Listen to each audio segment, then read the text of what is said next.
তো হে বন্ধুরা, তোমরা আগে ভিডিওটা ভালোভাবে দেখো, তারপর আমরা কিছু ফানি কমেন্ট পড়বো। তিন বান্ধবীকে একসাথে খেতে দেখে নিশ্চয়ই তোমরা অবাক হয়ে গেছো, তাই বাড়িতে পরপর এতগুলো দুঃখজনক ঘটনা ঘটে চলেছে যে কি বলবো। যেমন আজকে দেখো চলে এসেছি পিসেমশাইয়ের স্মরণ সভায়। আমাদের পিসেমশাই কিন্তু কয়েকদিন আগেই পরলোক গমন করেছেন, তো আজকে ছিল ওনার স্মরণ সভা। তাই দেখো বাড়ির সবাই কিন্তু একত্রিত হয়েছি আমরা। আমাদের সবার সাথে সাথে তোমরাও কিন্তু আমার পিসেমশাইয়ের আত্মার শান্তি কামনা করো, সবাই আশীর্বাদ করো পিসেমশাই যেখানেই থাকুক যেন ভালো থাকে, সুস্থ থাকে, শান্তিতে থাকে। স্মরণ সভা तो चलिए शुरू कर।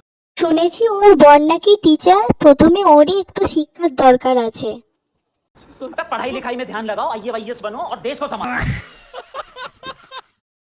মারা যাওয়ার পর মানুষ কেমনে সুস্থ থাকে ভাই, যেন মনে হচ্ছে স্বর্গে তিনি ঘুরতে গেছে। कौन है ये लोग? कहां से आते हैं ये? মাকা কাকিমা আর লাভ নেই, সুমি অলরেডি সাদ্রাবাড়ি ব্লক করে ফেমাস হয়ে গেছে, তুমি আর হতে পারবে না। तुमसे ना हो पाएगा। গাইস, পরের কমেন্টগুলো তোমরা করে ফেলো।